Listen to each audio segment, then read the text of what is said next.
जय हिंद दोस्तों, आप सभी का स्वागत है अपने YouTube channel SD global point में। आज हम क्लास 10 साइंस बोर्ड 2023 के लिए काफ़ी इम्पोर्टेंट टॉपिक पढ़ने वाले हैं जो आपके एग्ज़ाम से संबंधित बहुत ही महत्वपूर्ण है। ठीक है ना। टॉपिक हमारा बहुत छोटा है, ठीक है ना। जो टॉपिक का नाम है हमारा ऑक्सीकरण तथा दहन किसे कहते हैं। ठीक है ना। यही हमें टॉपिक पढ़ना है कि ऑक्सीकरण तथा दहन जो होता है वह क्या होता है। ठीक है। तो आप इसको स्किप न कीजिएगा और आप बिल्कुल इस वीडियो को पूरा देखिएगा। ठीक है ना। तो टॉपिक हमें क्या पढ़ना है, ऑक्सीकरण तथा दहन। ठीक है ना। आपके एग्जाम पे जो क्वेश्चन पूछता है कि ऑक्सीकरण तथा दहन में क्या अंतर है, किन परिस्थितियों में ऑक्सीकरण प्रक्रिया को दहन कहा जाता है, प्रत्येक का उदाहरण देते हुए समझाइए या दीजिए। ठीक है ना। यही आपका क्वेश्चन पूछेगा और मैं आप लोग बताऊंगा कि ये अब की बार जो आप गलतियां करेंगे वो कौन कौन सी गलतियां ना करेंगे जिससे एग्जामिनर आपको फुल में फुल मार्क्स दे। अगर आपका 2 नंबर का क्वेश्चन पूछता है तो आप कैसे लिखेंगे कि आपको एग्जामिनर 2 में 2 नंबर आपको फुल में फुल मार्क्स दे दे, या तो 3 नंबर में पूछता है आपका क्वेश्चन तो आपको कैसे 3 में 3 नंबर मिल जाए। ठीक है ना। यही बात करने वाले हैं और एक खास तौर पे 2 नंबर पे ही आता है ऑक्सीकरण तथा दहन में अंतर बताइए। ठीक है। तो आपने देख लिया क्लास 10 साइंस बोर्ड 2023 के लिए काफ़ी इंपॉर्टेंट टॉपिक है, तो ध्यान दीजिएगा। अब हम बात करेंगे तो सबसे पहले अपने कॉपी में लिखेंगे कि ऑक्सीकरण तथा दहन, ऐसे हम हेडिंग बनाएंगे मोटे पेन से, यानी आप स्केच का भी प्रयोग कर सकते हैं बट स्केच जो होगा आपका ब्लैक होना चाहिए, या पायलट पेन का प्रयोग कर सकते हैं। ठीक है ना। अब जो हमें लिखना है, कैसे लिखना है, क्या करना है, इस बात का ध्यान दीजिएगा। तो चलिए हम बताते हैं क्या लिखना है। देखिएगा, लिखेंगे ऑक्सीजन का संयोग या हाइड्रोजन का अलग होना ऑक्सीकरण कहलाता है। ठीक है ना।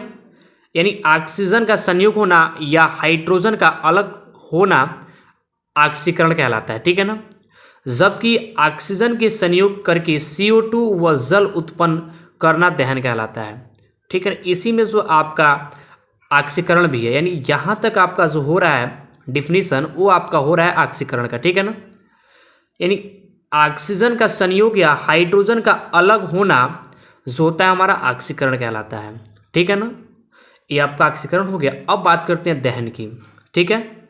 जबकि ऑक्सीजन के संयोग करके CO2 व जल का उत्पन्न करना दहन कहलाता है। ये आपका हो गया दहन। यानी अब आपका क्लियर हो गया कि हम ऑक्सीकरण किसको कहेंगे और दहन किसको कहेंगे। ठीक है। फिर देखिएगा, इसमें सदैव ऊष्मा निकलती है, अर्थात किसी भी कार्बनिक पदार्थ का पूर्ण ऑक्सीकरण दहन कहलाता है। ठीक है ना। अर्थात किसी कार्बनिक पदार्थ का पूर्ण ऑक्सीकरण दहन कहलाता है जिससे CO2 एवं H2O प्राप्त होता है। ये जो आपका हो गया यहाँ से यहाँ तक जो आपका हो गया ये आपका ऑक्सीकरण और दहन हो गया यहाँ से यहाँ तक।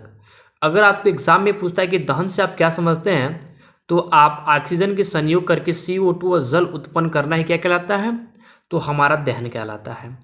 अगर पूछता है कि ऑक्सीकरण किसे कहते हैं, तो आप आसानी से लिख सकते हैं कि ऑक्सीजन का संयोग या हाइड्रोजन का अलग होना जो क्या कहलाता है, ऑक्सीकरण कहलाता है। बाकी ये जो सब बातें आप लिख सकते हैं, नहीं लिखेंगे तभी आपका काम हो जाएगा। ठीक है। अब हम बात करते हैं कि उदाहरण की। ये जो भी आपकी अभिक्रियाएं हैं इसमें आपको सबसे पहले उदाहरण आपको जरूर देना है। ठीक है ना। उदाहरण, क्योंकि केमिस्ट्री के लिए उदाहरण जो होता है काफ़ी इंपॉर्टेंट होता है। ठीक है ना।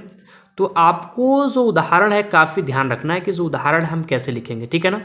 तो चलिए मैं आपको बताता हूँ कि उदाहरण आपको कैसे लिखना है। और आप ध्यान दीजिएगा, ये आपके जो दिख रहे हैं स्क्रीन पे, जो फर्स्ट आपका है वो आपका ऑक्सीकरण है। ठीक है ना। ऑक्सीकरण में जो उसका उदाहरण है उसको आप ध्यान से देखिएगा। तो आप इसको चाहें तो लर्न ही करना पड़ेगा, ऐसे आप नहीं कर पाएंगे। देखिएगा, CH3CH2O। ठीक है ना। इसका अभिक्रिया कराया जा रहा है ऑक्सीजन की उपस्थिति में या KMNO4।